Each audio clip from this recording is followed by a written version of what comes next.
और फिलहाल आपको हम सीधे प्रसारण के लिए चल रहे हैं लोकसभा, जहां प्रधानमंत्री नरेंद्र मोदी राष्ट्रपति के धन्यवाद प्रस्ताव पर जवाब दे रहे हैं। मैं सबसे पहले राष्ट्रपति जी के प्रति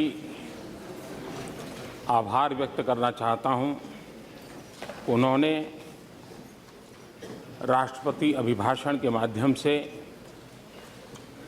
न सिर्फ सदनों को लेकिन देश और दुनिया को भारत का गौरव, भारत की गरिमा, भारत की उत्तम विकास यात्रा और विश्व की भारत के पास जो अपेक्षाएं हैं वो भारत के सामान्य मानवी की जो अपेक्षाएं हैं उसकी पूर्ति करने के प्रयास, उसका एक विस्तार से बयान आदरणीय राष्ट्रपति जी ने हमारे सामने प्रस्तुत किया है। मैं उनके प्रति आदरपूर्वक धन्यवाद व्यक्त करता हूं और धन्यवाद करने के लिए मैं खड़ा हुआ। सदन की इस महत्वपूर्ण चर्चा में कई आदरणीय सदस्यों ने अपने अनुभव का, अपने विचारों का लाभ सदन को और देश को पहुंचाया है। आदरणीय श्री मल्लिकार्जुन जी, श्री वेंकैया नायडू जी, मीनाक्षी लेखी जी, हरसिमरत कौर जी, श्री पी नागराजन जी, श्रीमान सौगत राय, श्रीमान भर्तृहरि मेहताब जी, श्रीमान जितेंद्र रेड्डी जी, मोहम्मद सलीम जी, सुप्रिया सुले जी, मुलायम सिंह जी यादव जी, राहुल गांधी जी, अनुप्रिया पटेल जी, श्री रियो जी, श्री ओवैसी जी, कई वरिष्ठ आदरणीय महानुभावों ने अपने विचार रखे हैं। उन सभी को मैं धन्यवाद कहता हूं, क्योंकि इस विचार को उन्होंने, इस चर्चा को सशक्त बनाने में, सुरेख बनाने में अपना योगदान किया है। मैं आज इस सदन में हम सभी सांसदों की तरफ से स्पीकर महोदय का भी धन्यवाद करना चाहता हूं, क्योंकि राष्ट्रपति जी के भाषण में संसद की कार्यवाही किस रूप में चलनी चाहिए, कैसा होना चाहिए, उसकी अपेक्षाएं व्यक्त की गई है। और ये अच्छी बात है कि हमने अपने बड़ों की सलाह माननी चाहिए, उनसे सलाह लेनी चाहिए। और राष्ट्रपति जी हमारे संवैधानिक व्यवस्था के सबसे बड़े पद पर हैं और उनकी सलाह हमने अवश्य माननी चाहिए। और मैं स्पीकर महोदय का विशेष रूप से इसलिए आभार व्यक्त करना चाहता हूं कि पिछले कुछ समय में उन्होंने कई नए इनिशिएटिव लिए हैं। उन्होंने जो श्री योजना प्रस्तुत की है, स्पीकर्स रिसर्च इनिशिएटिव, हम सभी सांसदों को अलग अलग विषयों पर रिसर्च मटेरियल मिले, हम लोगों का प्रबोधन हो। एक अच्छा प्रकल्प आपके द्वारा चल रहा है और वो संसद को क्वालिटेटिव चेंज लाने में उपयोगी होगा। मैं इसके लिए आपका आभार व्यक्त करता हूँ। मैं अध्यक्ष महोदय का इस बात के लिए भी अभिनंदन करना चाहता हूँ कि उन्होंने अगले 5 और 6 मार्च को पूरे देश की इलेक्टेड वीमेन मेंबर्स को असेंबली एंड लोकसभा, उनका एक सर्वदलीय सम्मेलन की घोषणा की है, रचना की। और हमारे भूतपूर्व राष्ट्रपति जी समेत सभी महिला लीडर्स का उसमें मार्गदर्शन मिलने वाला है। विमेन एम्पावरमेंट की दिशा में डिसीजन मेकिंग प्रोसेस में महिलाओं की भागीदारी को सुनिश्चित करने की दिशा में आपका एक अहम कदम है और मैं मानता हूँ ये हिंदुस्तान के संसदीय गतिविधि के साथ एक अच्छा कदम आपने उठाया है और सभी दलों ने सहयोग किया है। सबसे बड़ी बात है कि सभी दल के विमन सांसद मिलकर के इसको कार्य योजना बना रहे हैं। एक बहुत ही अच्छा माहौल इसका तैयार हुआ है, इसके लिए मैं आपका आभार व्यक्त करता हूँ। उसी प्रकार से बीपीएसटी ट्रेनिंग प्रोग्राम जो नए हमारे सांसद चुन करके आए हैं उनकी लगातार प्रशिक्षण, उसमें भी काफ़ी अच्छा आपके द्वारा काम का ओरिएंटेशन प्रोग्राम चल रहे हैं। मैं इसके लिए भी आपका बहुत बहुत आभार व्यक्त करता हूँ। राष्ट्रपति जी ने कहा है कि सदन बहस के लिए होता है। हम देख रहे हैं कि देश पिछले दिनों सदन में जो हुआ उससे बहुत पीड़ित भी है, चिंतित भी है। और जब सदन नहीं चलता है तो सत्ता पक्ष का नुकसान तो बहुत कम होता है, देश का नुकसान बहुत होता है, लेकिन सबसे ज़्यादा नुकसान सांसदों का होता है, उसमें भी विपक्ष के सांसदों का होता है, क्योंकि उनको जनता की आवाज़ उठाने से रोका जाता है। और इसलिए संसद में कितने ही विरोधी विचार क्यों ना हो, कितने ही नाराज़गी क्यों ना हो, लेकिन वो प्रकट होना ये आवश्यकता है। सदन एक ऐसा फोरम है जहां तर्क रखे जाते हैं, जहां तीखे जवाब दिए जाते हैं।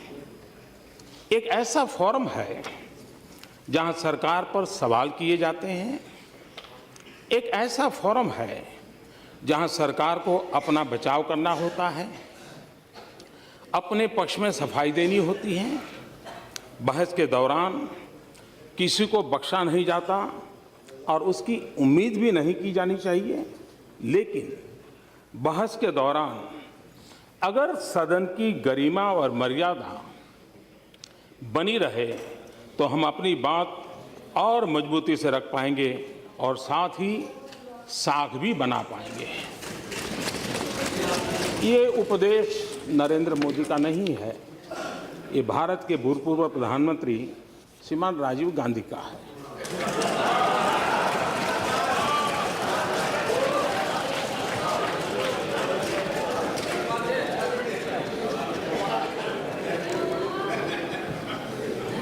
राष्ट्रपति जी की बात इसलिए महत्वपूर्ण है क्योंकि उन्होंने लंबे अरसे तक इस प्रक्रिया में भी अपने जीवन के महत्वपूर्ण वर्ष बिताए हैं और उन लोगों के साथ बिताए हैं कि जिनसे ज़्यादा अपेक्षा बहुत स्वाभाविक है। मैं एक और बात कहना चाहता हूं। मैं इस सदन में मौजूद सभी दलों को अहम बिल पास कराने में मदद का न्योता देता हूं। और जब मैं इस सदन कहता हूं मतलब दोनों सदन। ये बिल लोगों के लिए है। ये बिल इसलिए जरूरी है ताकि सिस्टम से दलालों को खत्म किया जा सके। ये बिल इसलिए है ताकि जमीनी स्तर पर जिम्मेदारियां बांटी जा सके। ये बिल इसलिए है ताकि प्रशासन को जवाबदेह बनाया जा सके। ये बिल इसलिए है ताकि योजनाओं में आम जनता की भूमिका बढ़ाई जा सके, सामाजिक न्याय में, विकास में उनकी भागीदारी बढ़ाई जा सके। ये बिल इस लोकतंत्र की बुनियाद को मदद करने के लिए है। ये भी नरेंद्र मोदी नहीं कह रहा, ये भी हमारे भूतपूर्व प्रधानमंत्री श्रीमान राजीव गांधी ने कहा है और हमने बड़ों की बात माननी चाहिए।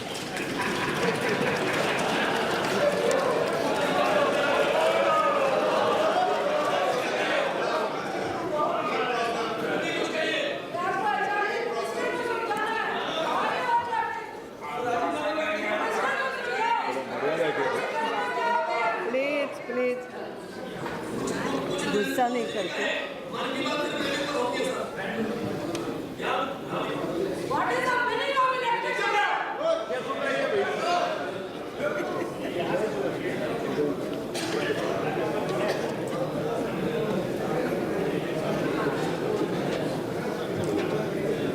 सदन को रोकने के संबंध में कुछ बातों की चर्चा जरूरी लगती है।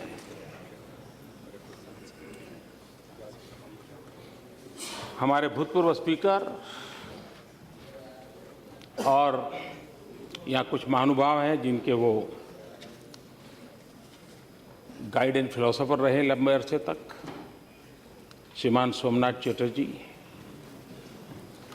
उन्होंने कहा कि ऐसे मुद्दों पर जिनके बारे में धारणा होती है कि वे महत्वपूर्ण है, सदन की बैठकों को रोकना पूरी तरह काउंटर प्रोडक्टिव है।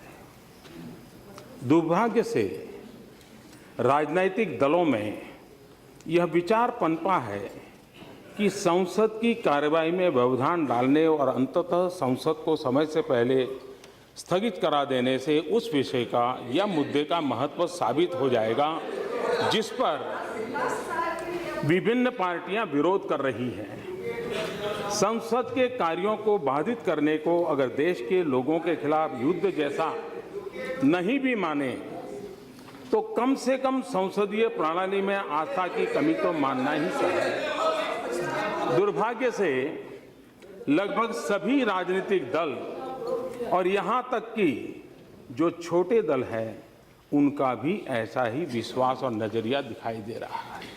ये चिंता श्रीमान सोमनाथ जी ने भी सभी सदस्यों के सामने प्रकट की है। मैं एक और बात को आज कहना चाहता हूं सदन चलने के संबंध में। यहां हम संसद में जो भारत की सॉवरेनिटी अथॉरिटी है, भारत की सॉवरेन अथॉरिटी है, भारत के शासन की जिम्मेदारी लेकर आए हैं। निश्चित रूप से इस सॉवरेन बॉडी का सदस्य होने से बड़ी जिम्मेदारी और बढ़िया सौभाग्य कुछ भी नहीं हो सकता, क्योंकि यह इस देश की विशाल जनसंख्या की नियति के लिए जिम्मेदार है। ये सदन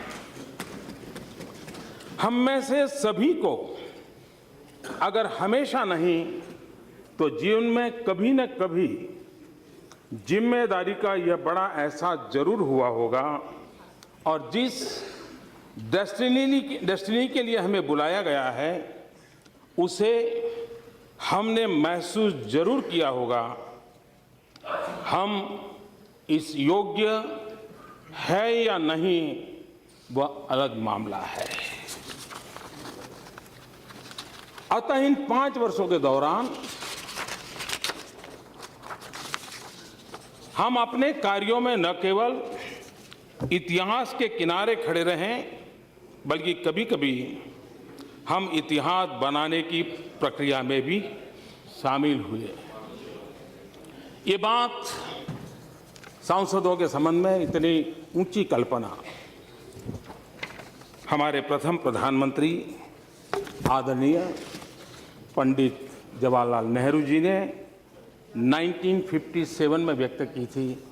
तब तो हम में से कोई नहीं थे, हम में से कोई नहीं था।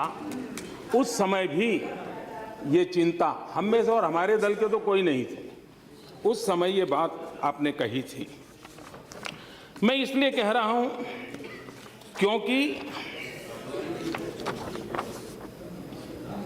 ये देश को जानना जरूरी है। इसी लोकसभा में हो हल्ले के बीच आपकी दृढ़ता के कारण, आपके उच्च मनोबल के कारण कुछ बिल पास हुए, लेकिन वे आगे नहीं पहुंच पाए। नेशनल वाटरवे बिल, हमारे यहाँ जल शक्ति का कितना सामर्थ्य है, कितना उपयोग है, पानी बह रहा है। उसके लिए सरकार एक योजना लेकर के काम करना चाहती है। उसको रोक करके देश का क्या भला कर रहे हैं। मैं चाहूंगा कि जब राष्ट्रपति जी ने अपने अभिभाषण में इस बात को कहा है, उसी प्रकार से whistle blower protection amendment bill, ये वो विषय है जो हम सिटीजन सेंट्रिक कह सकें, हम जागरूक नागरिकों के अधिकारों की बात कह सकें, और इसलिए उसको रोकने के पीछे मुझे कोई तर्क नजर नहीं आता है। जीएसटी भी हम कल से सुन रहे हैं, ये तो हमारा है, ये तो हमारा है, ये तो हमारा है। ये भी तो आप ही का है, जीएसटी बिल आप ही का है, और उसको रोका जा रहा है। कंज्यूमर प्रोटेक्शन बिल, एक कौन कंज्यूमर है, उससे रोका गया है।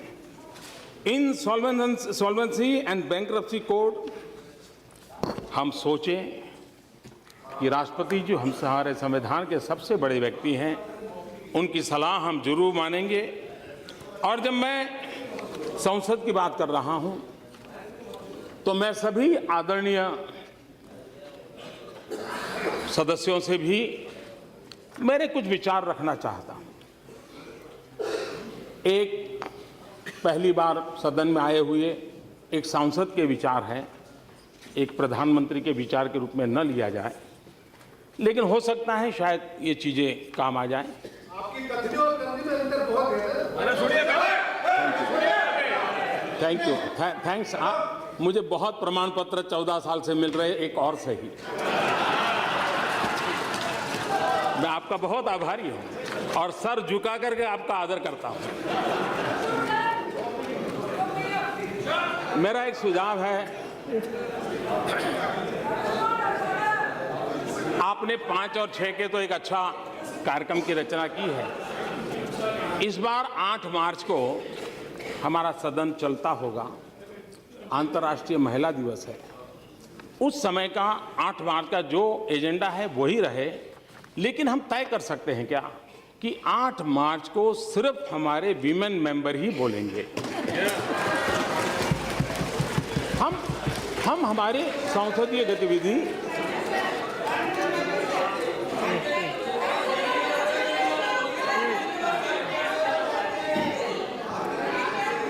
उसी प्रकार से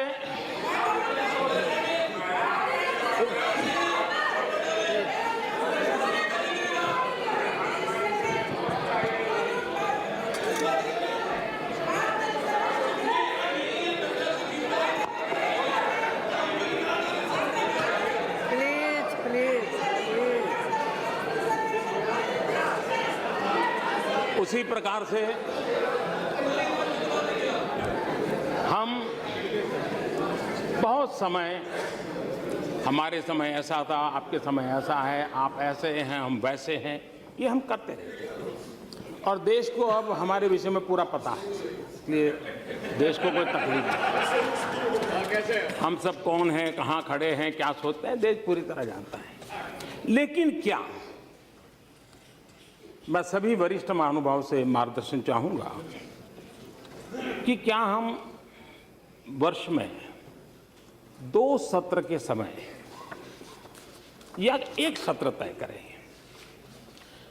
उस पूरे सत्र के दरमियान एक वीक ऐसा हो कि जिस वीक में सिर्फ जो फर्स्ट टाइमर एमपी है उन्हीं को बोलने के लिए निमंत्रित किया जाए।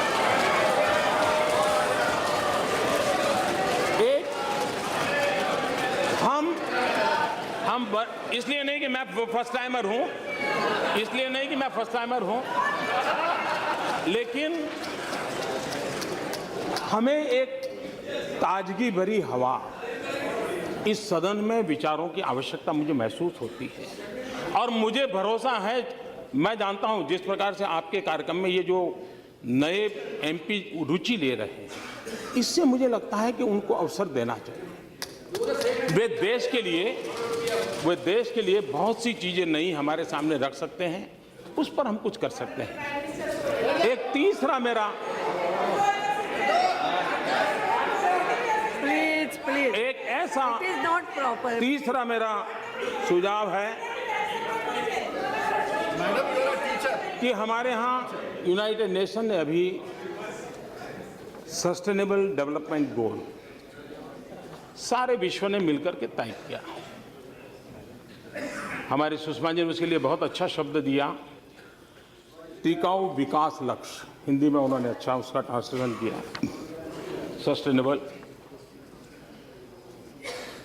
ये तय होता है, सरकारें जाती हैं, अपना व्यू रखती हैं। क्या कभी सदन के सभी लोग सैटरडे को एक दिन ज़्यादा बैठें कभी, और एक सत्र के दरमियान 1 या 2 दिवस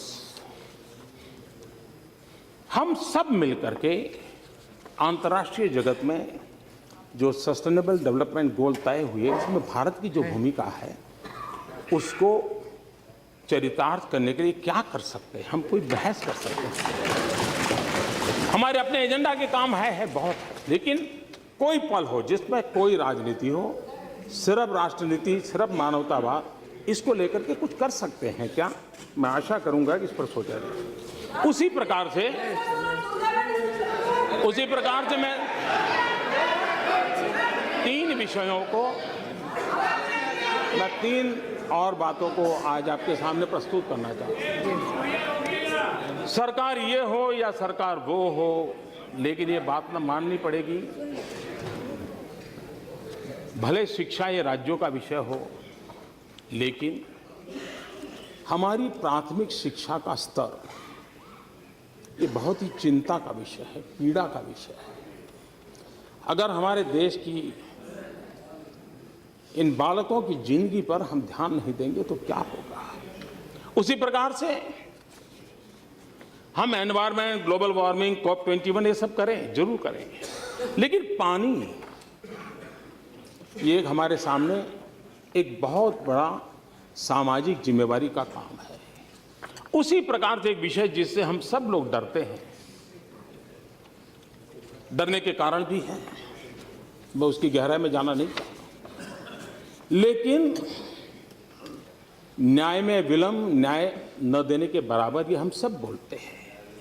आज भी हमारे लोअर कोर्ट में इतनी पेंडेंसी है, क्या कभी सदन में बैठ के हम उसके रास्ते क्या हो, कैसे उपाय निकालें, इस प्रकार के 1-2 विषय हम तय करें और 6 महीने के पहले तय करें। हम एक्सपर्ट लोगों के पेपर्स मंगवाए, पेपर सर्कुलेट करें और बहुत ही एक क्वालिटेटिव बहस करके उसमें से कोई एक्शनेबल पॉइंट हम निकाल सकते हैं क्या? और वो इस सदन की मालिकी होगी, किसी सरकार की नहीं होगी। सरकार को गौरवगान करने के लिए नहीं होना चाहिए। इस सदन में यहाँ भी बहुत अनुभवी लोग बैठे हैं, बहुत अनुभवी लोग बैठे हैं, और इसलिए ऐसा एक सामूहिक चिंतन हो। और मुझे मालूम है सतपति जी ने पिछली बार एक अच्छा विषय रखा था कि क्यों न एक दिन सदस्यों का हो। मैं उसी बात को थोड़ा और स्ट्रक्चर वे में आज प्रस्तुत कर रहा हूं। मूल ये विचार मेरे मन में सतपति जी का भाषण सुना तब आया था और इसलिए मैं चाहूंगा कि हम अगर इन चीजों को कर सकें तो शायद होगा। कभी कभी सदन को रोकने के संबंध में या हो हल्ला कर करके काम में रुकावट करने से एक सार्वजनिक चर्चा होती है, ये होती है कि हम लोग कहेंगे देखो सरकार को काम नहीं करने देते, वो कहेंगे कि देखो सरकार हमको सुनती नहीं है। किसी को लगता है देखो हमने दिखा दी हमारी ताकत, भले हम कम हैं लेकिन हम, ये सब चल रहा है। लेकिन एक और बात है जिस पर ध्यान देने की आवश्यकता है, ये सदन क्यों नहीं चलने दिया जाता है? इसलिए नहीं कि सरकार के प्रति रोष है, एक इंफीरियरिटी कॉम्प्लेक्स के कारण नहीं चलने दिया जाता, क्योंकि विपक्ष में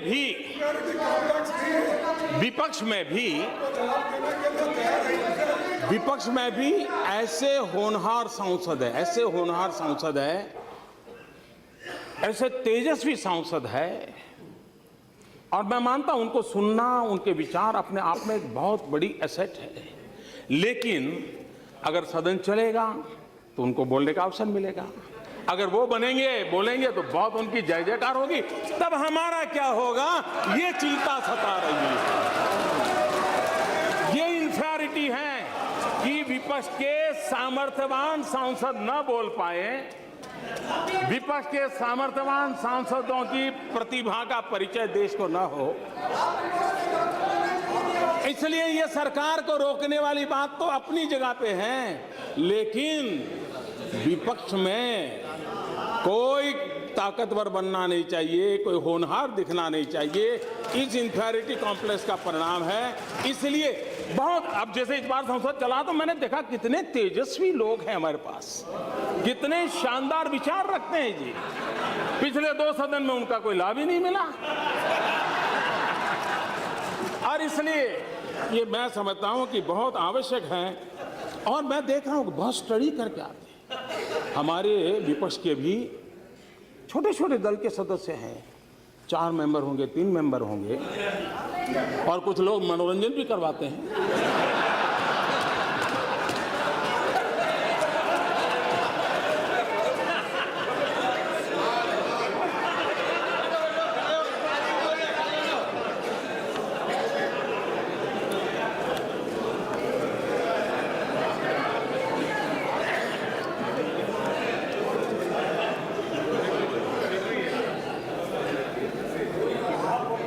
मेरे मन में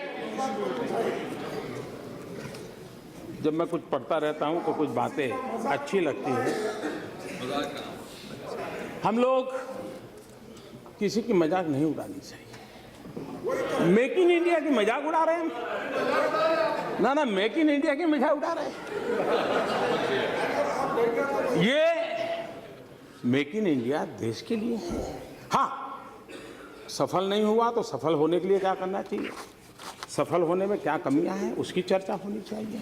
लेकिन मैं एक बात कहना चाहता हूं, और मुझे लगता है जाने ऐसा क्यों है कि हम लोग अपने देश की इमेज ऐसे बनाते हैं जैसे हम भीख का कटोरा लेकर के निकले हो,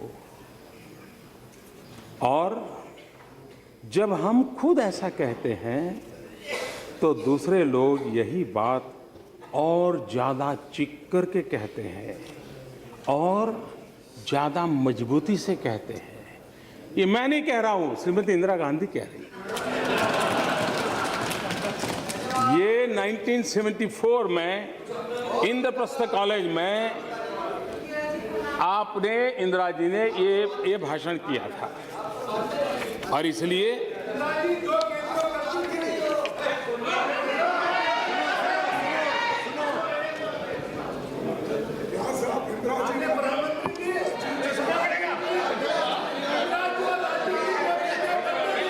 ये भी बात है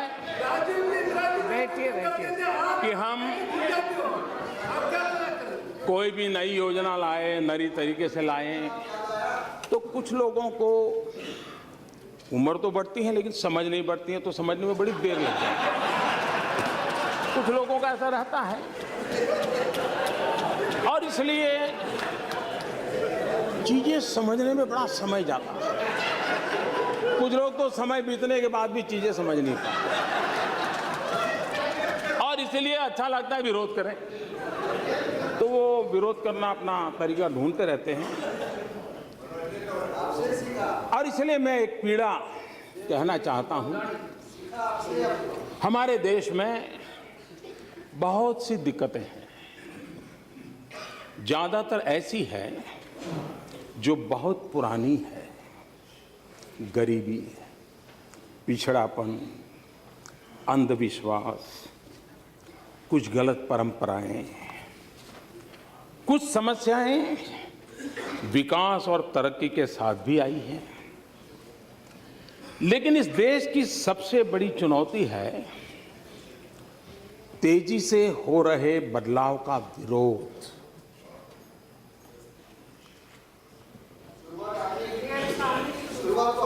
ये विरोध पढ़े लिखा तबका भी बहुत मुखर तरीके से करता है। जैसे ही कोई खास काम आगे बढ़ता है 100 कारण बताए जाने लगते हैं कि ये काम क्यों नहीं करना चाहिए। मुझे लगता है कि एक मजबूत और ऊंची दीवार ने हम सबको चारों तरफ से घेर के रखा है। कितनी सटीक बात है। ये 1968 में इंदिरा गांधी ने कही थी।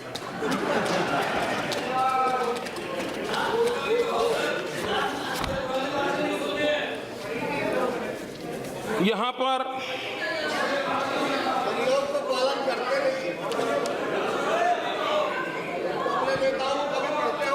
पर कोई भी बात आई तो ये कहा जाता है कि ये तो हमारे समय का है, ये तो हमारी देन है। कुछ बातें ऐसी हैं जो आप ही की तो देन है। अब हमने एक अभियान चलाया स्कूलों में टॉयलेट बनाने का कि मोदी जी अगर हमने हमारे कार्यकाल में सभी स्कूलों में टॉयलेट बना दिए होते तो तुम क्या करते। अब आपकी बात सही है, ये तो हमने नहीं बनाए इसलिए तुमने 4 लाख बनाए। ये आप ही की तो देन है।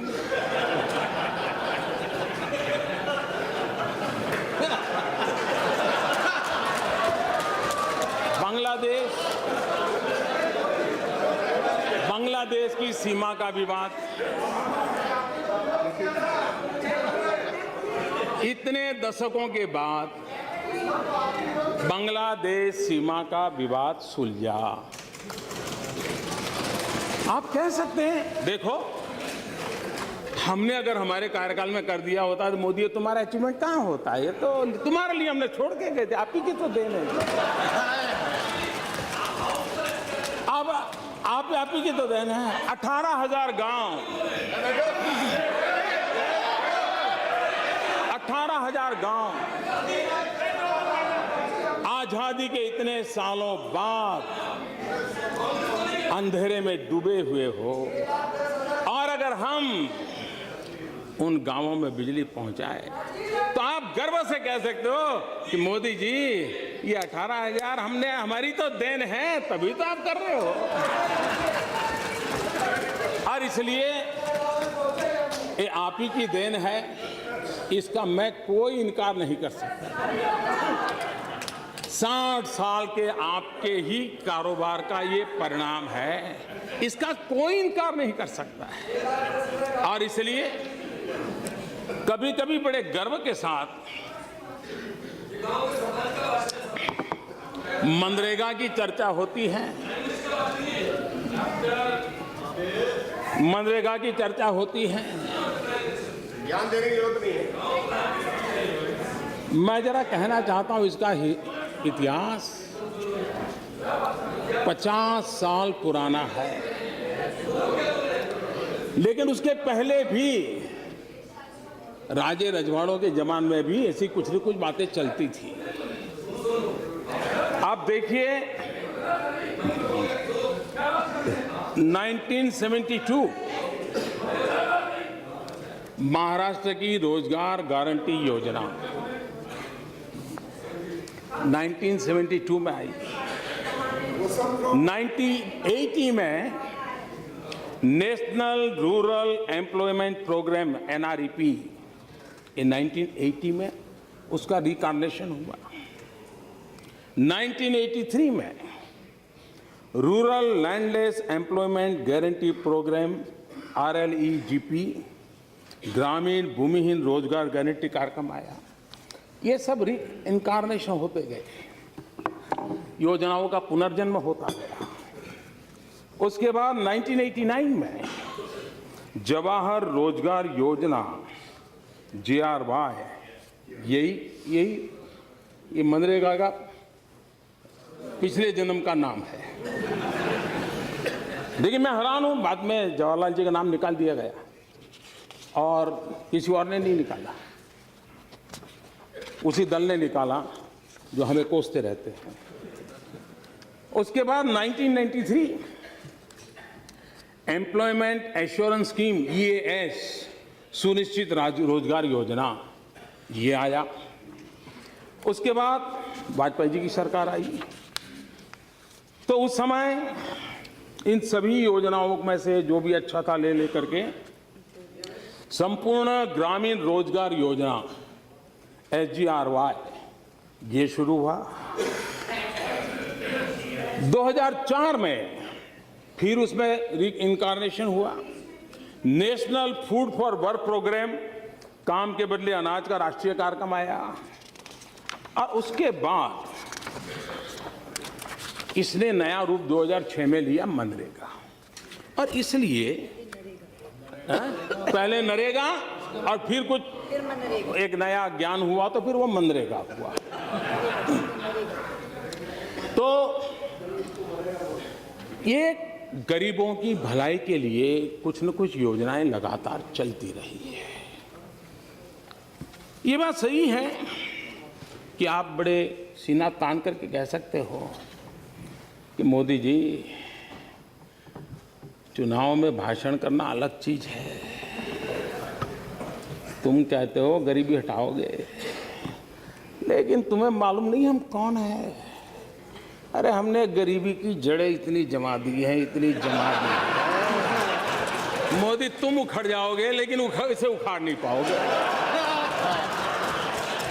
ये बात सही है कि मुझे यहाँ आने के बाद पता चला कि इतनी जड़ें जमाई है आपने, इतनी जड़ें जमाई है आपने। और इसलिए मैंने पिछली बार भी कहा था, इस बात का कोई इनकार नहीं करेगा कि इस देश के 60 साल के कार्यकाल में अगर हम गरीबों का भला कर पाए होते तो आज मेरे देश के गरीबों को मिट्टी उठाने के लिए गड्ढा खोदने के लिए मजबूर नहीं होना पड़ा। ये हमारा सफलता का स्मारक नहीं है, ये हम सबको स्वीकार करना होगा। और इसलिए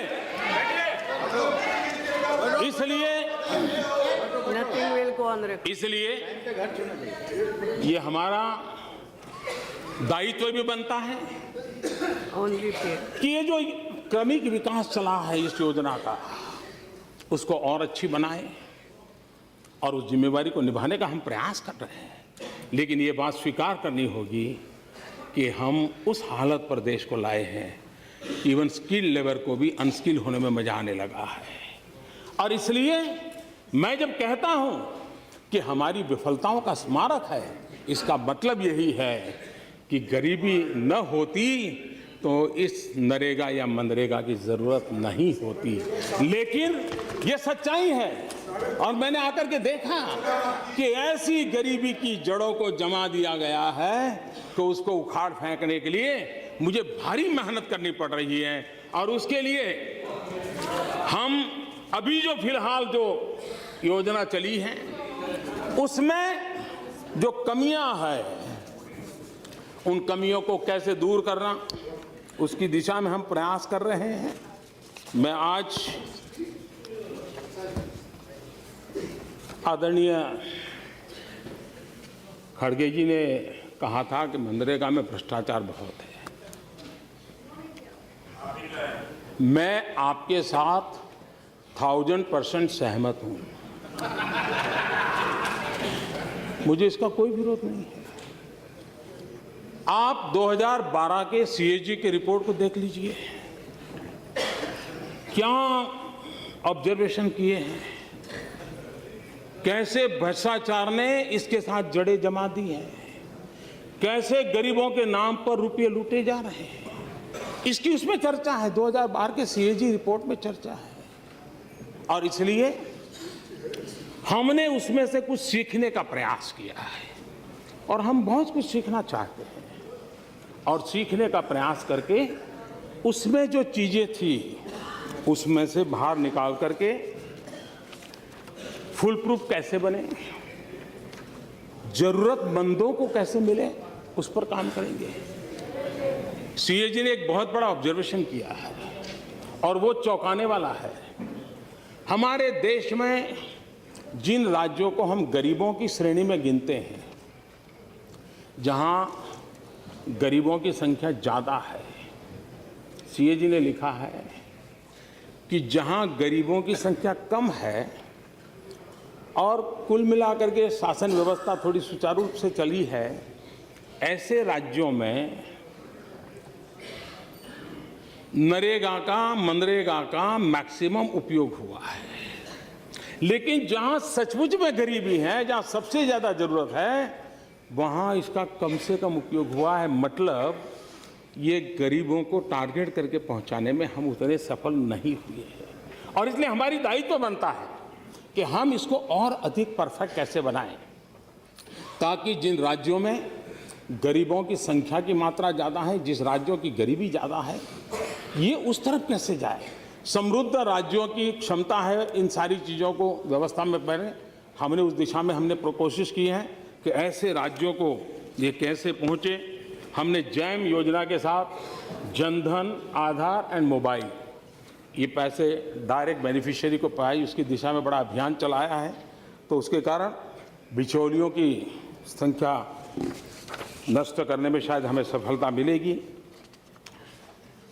और इसलिए मैं समझता हूं कि ये जिस मनरेगा का हम इतनी बड़ी तारीफ करते हैं, सीएजी ने कहा है कि 7 साल के बाद भी 5 राज्य ऐसे थे जिन्होंने रूल्स भी नहीं बनाए।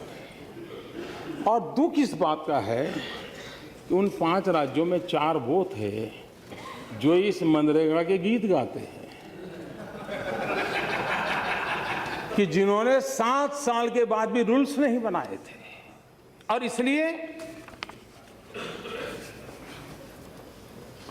इवन यूनियन टेरिटरीज, उसमें भी ये कठिनाई ध्यान में आई है। उसी प्रकार से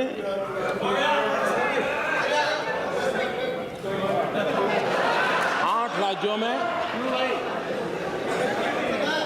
4 ब्लॉक,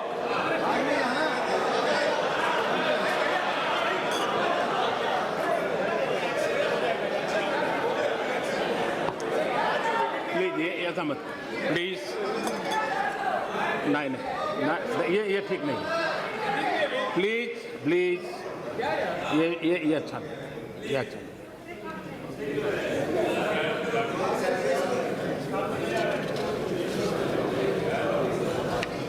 इतना ही नहीं, 100 दिन का हमारा लक्ष्य हम कभी भी पूरा नहीं कर पाए। एवरेज 30 दिन 40 दिन से गाड़ी अटक जाती है। हमने जिस प्रकार का उसका नया स्ट्रक्चर बनाने का प्रयास किया है, उसमें टारगेटेड हो, अधिकतम रोजगार मिले, अधिकतम दिवस तक रोजगार मिले, बिचौलिए समाप्त हो, पाई पाई का सही उपयोग हो और उसकी ऑडिट की व्यवस्था हो। इस दिशा में हमने भरपूर प्रयास किया है और इसलिए मुझे विश्वास है आज श्रमिकों के बैंक डाकघर खातों में सीधे अंतरण के इलेक्ट्रॉनिक तरीके से ये पैसे जाते हैं। 94% श्रमिकों को इसी माध्यम से भुगतान करने की दिशा में हम आगे बढ़े हैं।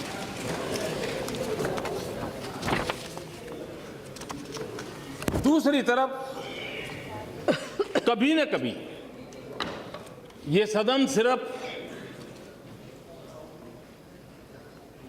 इस ईर्ष्या भाव से काम करने के लिए नहीं है कि मेरे से तेरी सफेद ज्यादा, सर्फ ज्यादा सफेद क्यों है। ये ईर्ष्या भाव के लिए नहीं है।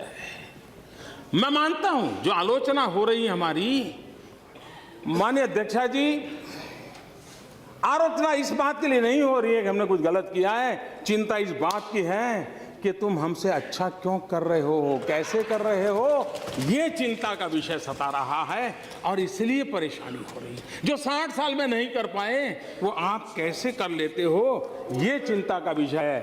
और योजनाएं कैसी होती है, लंबे अरसे तक कैसा लाभ करती है। इस देश के इंटेलेक्चुअल क्लास को भी मैं निमंत्रित करता हूं कि 2 योजनाओं का एक कंपैरेटिव स्टडी करने की जरूरत है। एक अटल जी के समय शुरू हुई प्रधानमंत्री ग्रामीण सड़क योजना, और दूसरी ये हमारी मनरेगा। आप एनालिसिस देखोगे, प्रधानमंत्री ग्राम सड़क योजना का उन राज्यों को सबसे ज्यादा लाभ मिला है जो कुल मिलाकर के गरीबी की श्रेणी में आते हैं। रोड बनता है तो रोजगार भी आता है, रोड बनता है तो सुविधा भी आती है, और उसके कारण एजुकेशन में, हेल्थ में, व्यापार में भी एक बदलाव आया है। प्रधानमंत्री ग्राम सड़क योजना में भी भारत सरकार के पैसे गए, मनरेगा में भी गए, लेकिन एसेट क्रिएशन हुआ, और इसलिए उसमें से सीख करके हम मनरेगा को भी एसेट क्रिएशन के पर बल दे रहे हैं। उसमें भी पानी पर सबसे ज्यादा हम बल दे रहे हैं, और उसका परिणाम मिलेगा ऐसा मैं मानता हूं, और हम कोशिश कर रहे हैं। हमारे मल्लिकार्जुन जी ने फूड सिक्योरिटी बिल को लेकर के, एक्ट को लेकर के, और मैंने देखा है कि गुजरात की बात आए तो बड़ा ही मजा आ जाता है, बड़ा आनंद आ जाता है, और फिर कहने को और कुछ होता नहीं तो घूम फिर करके। तो ये आपकी बैंकरप्सी है, मैं जानता हूं कि आपके पास और कुछ है नहीं, लेकिन मैं बताना चाहता हूं जी,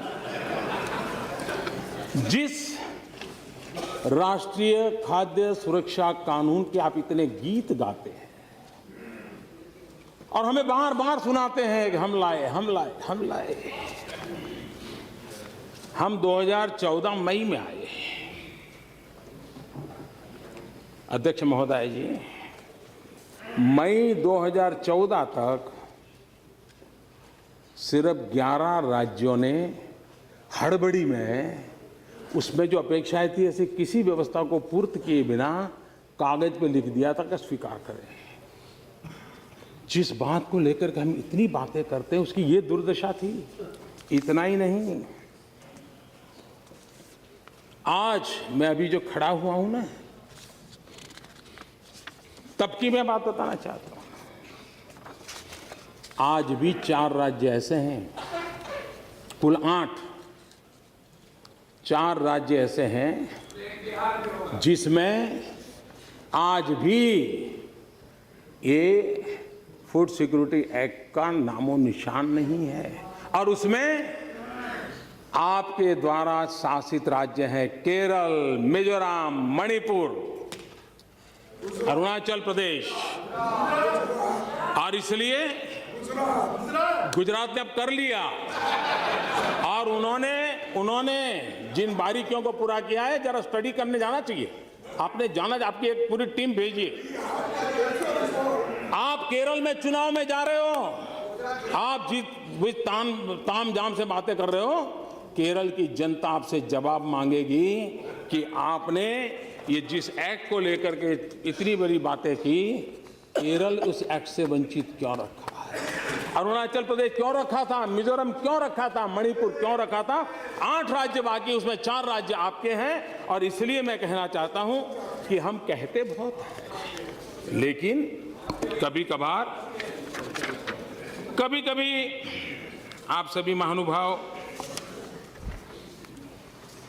जब प्रधानमंत्री फसल बीमा योजना की बात आई थी तो जब वेंकैया जी बोल रहे थे तो हमारे सौगत राय जी खड़े हो गए थे। वैसे वो फटाफट खड़े हो जाते हैं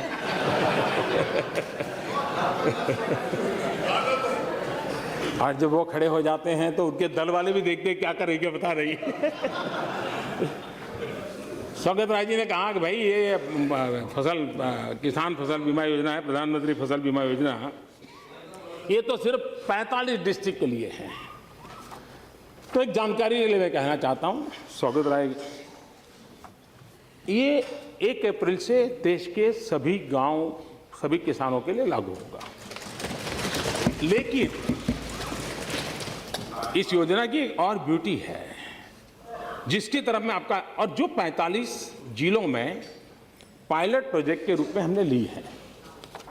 अब ये पायलट प्रोजेक्ट इसलिए हैं क्योंकि इसमें सफलता मिले ना मिले, लोगों को पसंद आए ना, 50 विषय होते हैं।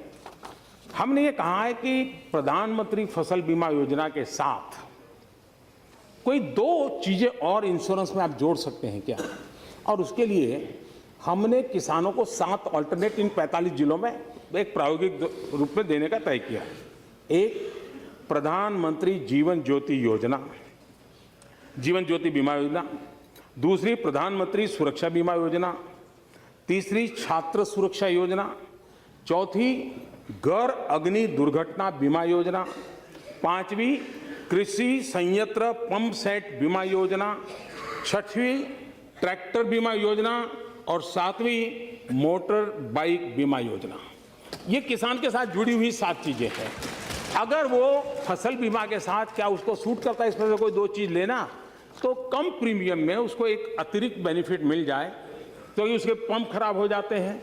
इसलिए प्रायोगिक रूप से इंश्योरेंस कंपनियों को जरूर दिक्कत हो रही है, लेकिन मैंने बड़ा आग्रह किया है। एक प्रयोग है, मैं सांसदों से भी आग्रह करूंगा कि इस पर वो जरा तरह से, अगर ठीक लगे तो आगे बढ़ाएंगे, नहीं लगा तो छोड़ देंगे। लेकिन इस दर्थ में था 45 डिस्ट्रिक्ट वाला ट्रायल, वो प्रधानमंत्री फसल बीमा योजना से वो नहीं था। कभी कभी कहा जाता है कि ये तो हमारा था इतना, ये तो भैया मैं कैसे कह सकता हूँ, रेल मैंने शुरू की। आप कह सकते हैं, आप तो कुछ भी कह सकते हैं, हम में वो हिम्मत नहीं है।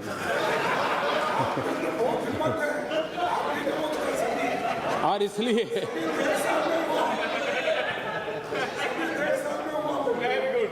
यूपीए के 10 साल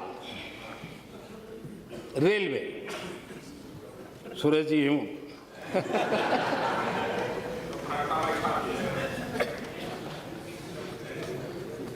औसत सालाना खर्च रेलवे के डेवलपमेंट के लिए 9,291 करोड़ रुपीस।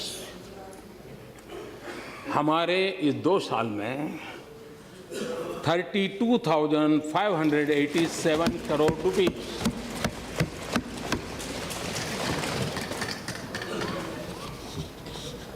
प्रति वर्ष औसत लाइनों का कमीशनिंग, हमने लाइनें कितनी बिछाई?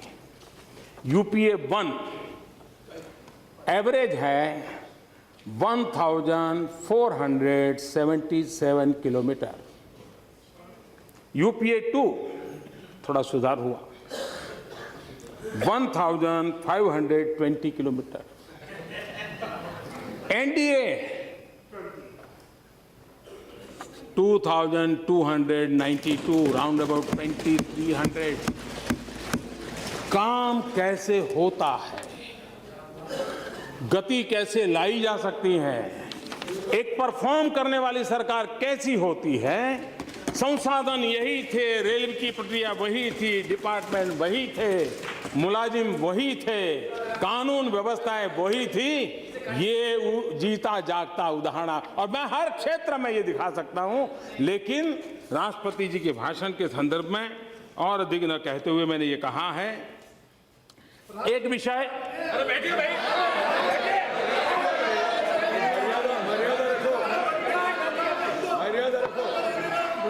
Madam Speaker, you have to name him. What is this? Nothing will go on record. बुरिया जी का Yes, please. बुरिया जी मत बोलिए ज़्यादा, मैं भी यहाँ बैठी हूँ आपके क्षेत्र की।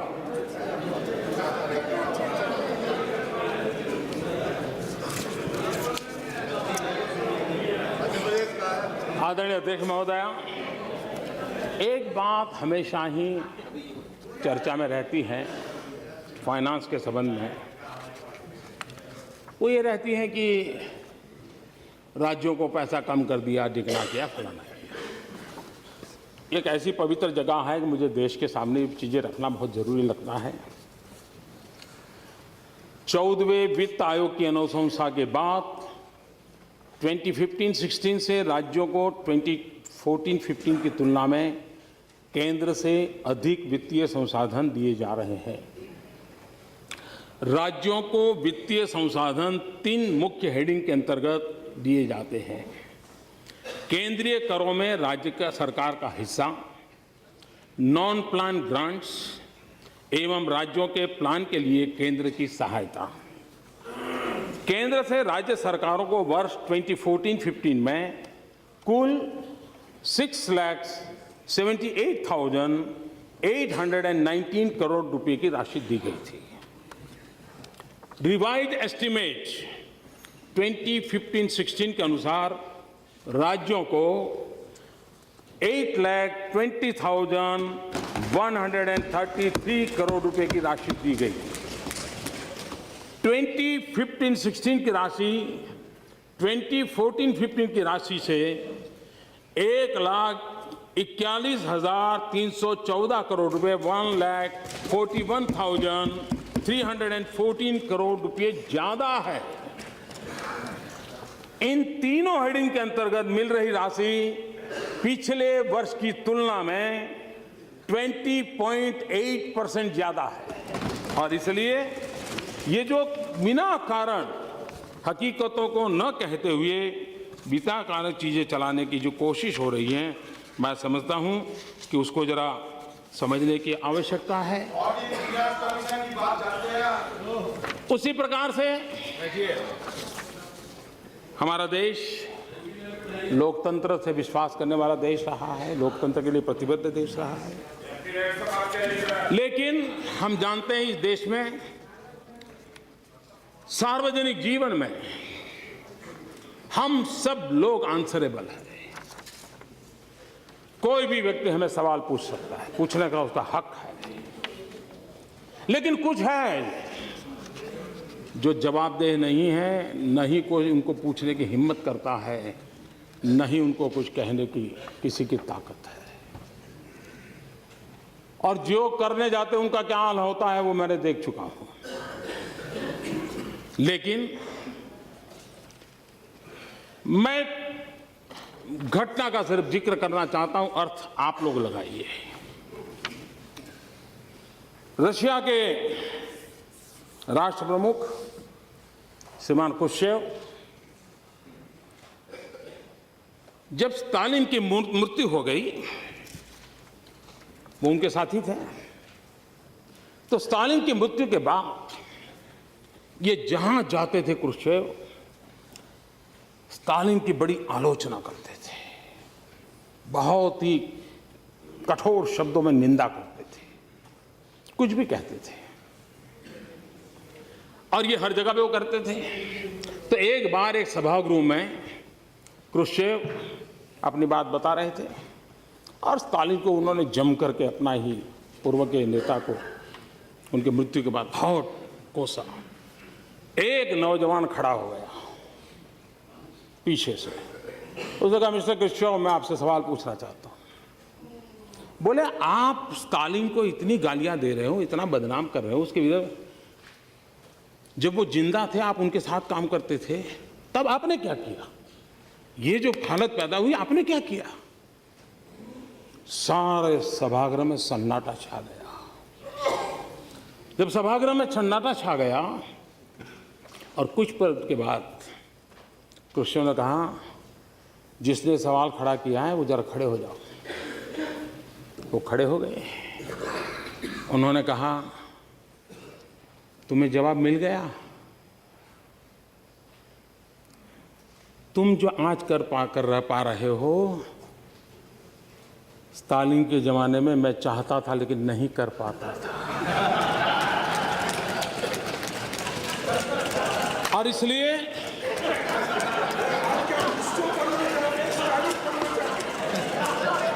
इसको समझने में देर लगेगी, लेकिन इसमें कोई बादाम काम नहीं आएगी। आपको तो शायद थोड़ा समझ आ जाएगा, औरों के लिए मैं नहीं कह सकता। हमारे यहां कभी कभी शास्त्रों में, लोकोक्तियों में कई बातें बड़ी अच्छी कही जाती है और उसमें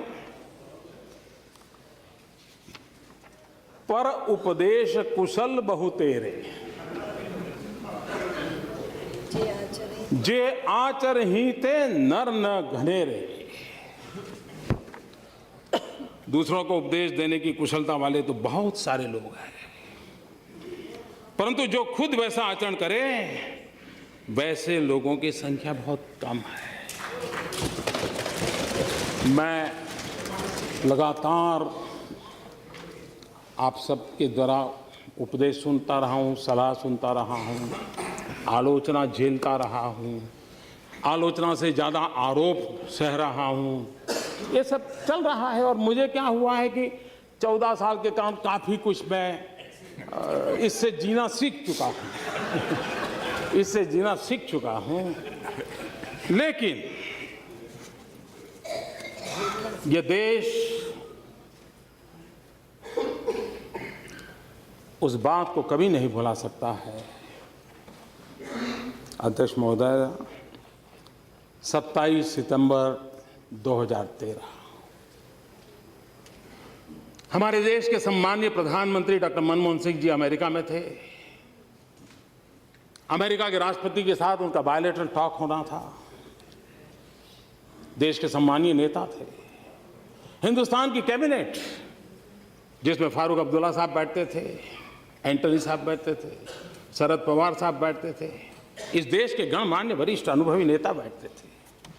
उस कैबिनेट ने जो निर्णय किया, उस निर्णय को 27 सितंबर 2013 पत्रकार परिषद में फाड़ दिया गया था। ऑर्डिनेंस को फाड़ दिया गया था। अपनों से बड़ों का मान, सम्मान, आदर। मैं बहुत आदरणीय अध्यक्ष महोदया, मुलायम सिंह और हम दो छोर पे खड़े नेता हैं। मेरी एक बात को वो नहीं स्वीकार सकते, मैं उनकी एक बात को नहीं स्वीकार सकता, एक्सेप्ट लोहिया जी के विचार, क्योंकि मैं ऐसी जगह पे पैदा हूँ, मुझे लोहिया जी पसंद आना बहुत स्वाभाविक था। लेकिन मुलायम सिंह जी ने जनता को वादे करते हुए अपना एक पर्चा निकाला हुआ था कि हम बिहार के, उत्तर प्रदेश के लिए ये करेंगे, ये करेंगे। मुलायम सिंह जी हमें पसंद हो या न हो, लेकिन बहुत बड़े वरिष्ठ नेता हैं। सार्वजनिक सभा में मुलायम सिंह जी के विचारों को फाड़ दिया जाए और फिर मुझे बार बार याद आता है, पर उपदेश कुशल बहु तेरे, जे आचार हिते नर न घनेरे। आदरणीय अध्यक्ष महोदय जी, देश लोकतंत्र में आगे बढ़ने के लिए जितना हमारे सामने एक आवश्यकता मुझे लगती है, मैं अभी जो बात करने जा रहा हूं शायद हम सबको पसंद आएगी। मैं छोटा था तो मैं जिस गांव में बड़ा हुआ, हमारे यहाँ एक एमएलए थे, वो कभी हारते ही नहीं थे, हम हमेशा जीतते थे। लेकिन वो जाते थे ट्रेन में तो हम भी कोशिश करते उनको चाय पिलाएं, क्योंकि वरना कोई मुसीबत आ जाए फिर रेलवे में, तो हम उनको संभालते थे। तो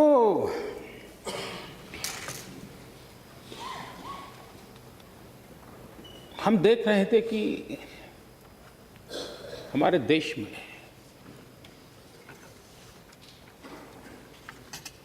उनसे कभी मैंने एक बार शब्द सुना, एलएक्यू। अब हमें एलएक्यू क्या होता है समझ नहीं था, लेकिन जब आगे दिन बीतते गए तो पता चला वो एलएक्यू अलग होता। मैं देख रहा था कोई एलएक्यू आ जाए तो पूरी गवर्नमेंट मशीनरी कांप जाती थी, नीचे से ऊपर तक अफसर परेशान रहते हैं, क्योंकि असेंबली में या संसद में सवाल आ गया। एक घबराहट का माहौल था। सदन में भी कभी किसी सब्जेक्ट की डिबेट होती थी तो अफसरों को चिंता रहती थी, पता नहीं क्या होगा। हमारे लोकतंत्र में और संसदीय कार्रवाई को हम कहां ले गए कि आज न हमारे सांसदों के सवालों से प्रशासन के किसी भी अफसर को पसीना आता हो, चिंता नहीं होती। हमने हमारी इस कार्यवाही को कहां ले गए कि हमारे अफसरों को कोई डर नहीं रहा है। ये सवाल इस सरकार का उस सरकार का नहीं है। काल क्रम से ये डिटोरिएशन हुआ है। जब संसद के अंदर भले ही प्रतिपक्ष का एक ही अकेला संसद क्यों न हो, उसके दल का और कोई भी सदस्य न हो, लेकिन सरकारी मुलाजिमों के लिए, गवर्नमेंट मशीनरी के लिए वो प्रधानमंत्री से कम नहीं हो सकता है।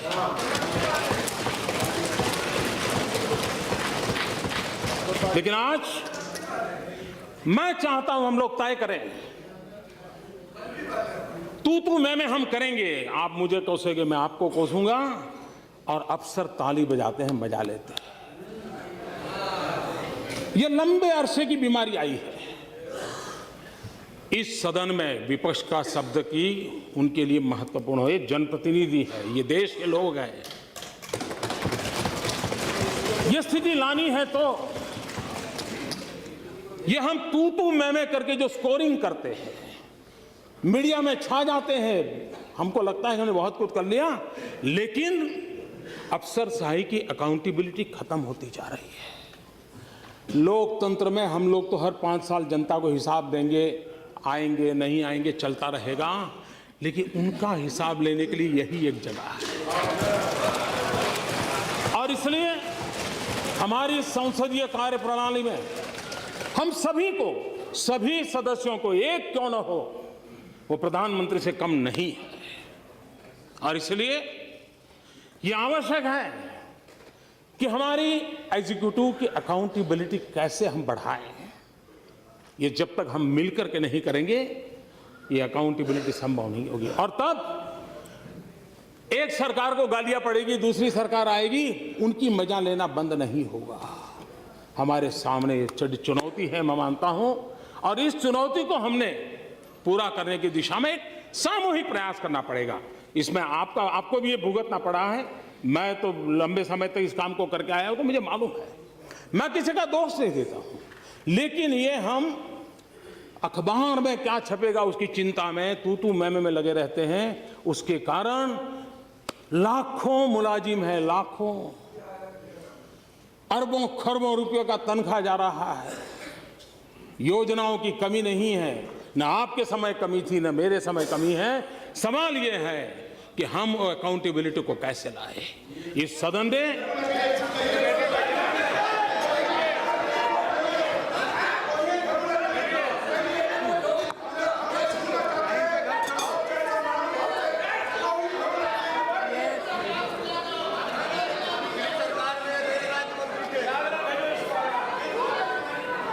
एक और बात है,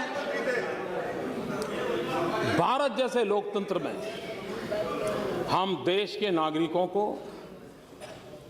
अफसरशाही के भरोसे नहीं छोड़ सकते। हमें हमारे 125 करोड़ देशवासियों पर भरोसा करना होगा,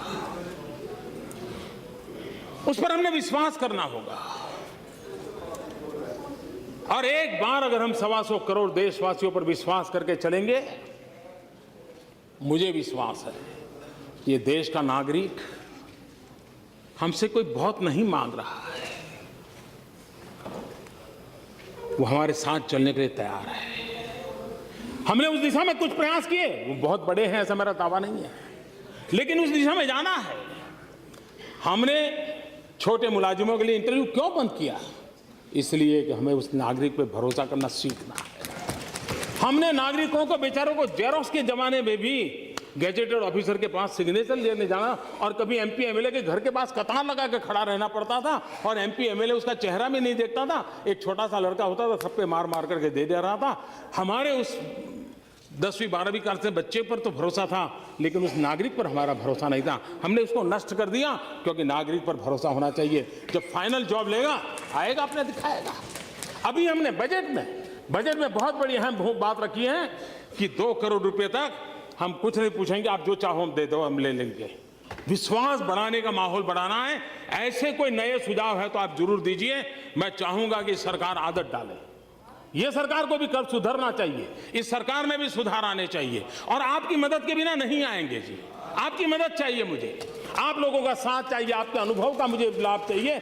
मैं नया हूं, आप अनुभवी लोग हैं, आइए कंधे से कंधा मिलाकर के हम चलें और कुछ अच्छा काम कर करके देश के लिए दे करके जाएं। सरकारें आएगी जाएगी, लोग आएंगे जाएंगे, बिगड़ती बनती बात चलेगी। ये देश अजरा अमर है, देश रहने वाला है और देश की पूर्ति के लिए हम लोग काम करें। इसी एक अपेक्षा के साथ फिर एक बार राष्ट्रपति जी को आदरपूर्वक मैं अभिनंदन करता हूं, उनका धन्यवाद करता हूं। बहुत बहुत धन्यवाद। Yes, now